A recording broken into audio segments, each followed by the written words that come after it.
4 signs na quality babae ang nakuha mo. Makinig ka para malaman mo. Number 1, naniniwala siya sa pangarap mo kahit wala ka pa. Hindi ka niya minamahal dahil sa kung ano ang meron ka ngayon. Minamahal ka niya dahil nakita niya ang potensyal mo. At noong gusto mo nang sumuko, siya ang unang nagsasabing, kaya mo yan. Number 2, hindi siya nakikipagkompetensya sa'yo. Hindi siya insecure sa tagumpay mo. Masaya siya sa bawat panalo mo at ginagawa niya ang lahat para pareho kayong umangat. Ang mindset niya, hindi ako lang, kundi tayo pareho. Number 3, binibigyan ka niya ng peace, hindi puro problema. Kapag kasama mo siya, mas gusto niyang maging mas mabuting tao, hindi dahil kontrolado ka niya, kundi dahil inspirasyon siya para ilabas ang pinakamahusay na bersyon ng sarili mo. Number 4, i-follow mo ako para malaman mong kung ganitong babae ang kasama mo ngayon, huwag mo siyang i-take for granted. Hindi lahat ng lalaki nabibigyan ng pagkakataon para makatagpo ng isang tunay na quality women. Tandaan mo yan. God bless. 6 na tips para malaman mo kung seryoso ang nararamdaman ng isang tao sa'yo. Makinig ka para malaman mo. Number 1, consistent siya. Hindi lang sa umpisa malambing. Kahit tumagal na ang relasyon ninyo, pareho pa rin ang effort na ipinapakita at ginagawa niya. Number 2, sinasama ka niya sa future niya. Pinag-uusapan ninyo ang mga plano niya, goals at buhay na gusto niyang buuin kasama ka. Number 3, pinapakilala ka niya sa kanyang pamilya at mga kaibigan. Hindi ka niya itinatago dahil proud siyang ikaw ang partner niya. Number 4, nire-respeto ka niya. Pinapakinggan niya ang opinion mo. Inuuna ang feelings mo at hindi ka minamaliit kahit may hindi kayo pagkakasunduan. Number 5, gumagawa siya ng paraan, hindi dahilan. Kapag seryoso ang isang tao, hindi puro pangako ang maririnig mo. Makikita mo ito sa oras, effort at consistency niya. Number 6, i-follow mo ako para malaman mong kapag seryoso ang isang tao sa iyo, hindi mo kailangang hulaan ang intensyon niya.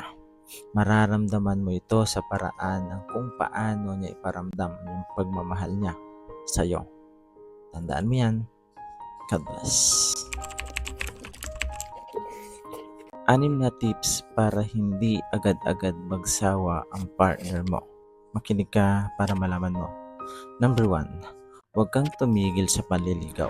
Kapag naging komportable na kayo, huwag mong hahayaang mawala ang effort. Maliit na surprise, sweet messages at quality time ay malaking bagay na iyon para sa kanya. Number 2, patuloy kang mag-grow bilang tao. Alagaan ang sarili mo, physical, emosyonal at mental. Nakaka-attract ang taong palaging umuunlad. Huwag gawing routine ang lahat. Subukan ninyo ang bagong date ideas, mag-travel o gumawa ng bagong hobby na pwede ninyong pagsaluhan. Ang bagong experience ay nagbibigay ng bagong excitement. Number 4, makinig at makipag-usap ng maayos. Hindi lang pagmamahal ang kailangan sa isang relasyon. Ang kailangan din ay marunong kang makinig, umunawa at ayusin ang problema ng may respeto. Number 5, piliin ninyong mahalin ang isa't isa araw-araw. Ang pangmatagalang relasyon ay hindi lang tungkol sa kilig. Ito ay tungkol sa consistency, respeto, tiwala, at pagpiling manatili kahit may mga pagsubok na dumarating. Number 6, i-follow mo ako para malaman mo ang taong iniisip mo ngayon habang pinapanood itong video ay hindi magsasawa sa'yo kung gagawin mo ang 5 nabanggit ko. Tandaan mo yan. God bless. 11 signs na siya na ang greatest love mo. Makinig ka para malaman mo. Number 1, kahit wala na kayo, mahal mo pa rin siya. Hindi lang dahil namimiss mo siya, kundi may genuine care ka pa rin sa kanya kahit tapos na. Number 2, siya pa rin ang standard mo. Lahat ng nakikilala mo after niya, unconsciously kinukumpare mo sa kanya. Number 3, binago ka niya for the better. Dahil sa kanya, natuto kang magmahal, magtiis, mag-grow, o mas kilalanin pa ang sarili mo. Number 4, naalala mo pa rin ang maliliit na detalye tungkol sa kanya. Yung mga paborito niyang pagkain, way ng pagtawa niya, random habits na nakaukit pa rin sa isip mo. Number 5, kapag may magandang nangyari, siya agad ang naiisip mo. Parang gusto mo siyang balitaan kahit matagal na kayong wala. Number 6, pinatawad mo siya kahit nasasaktan ka pa rin. Hindi ibig sabihin okay ang ginawa niya, pero nakapag-let go ka dahil mahal mo talaga siya. Number 7, walang ibang connection na tumapat. May iba nang dumating pero iba pa rin yung lalim ng nararamdaman mo sa kanya. Number 8, nakita mo ang future mo sa kanya noon. Siya yung taong talagang pinangarap mong makasama habang buhay. Number 9, hanggang ngayon, may parte pa sa buhay mo na umaasa ka na babalik siya.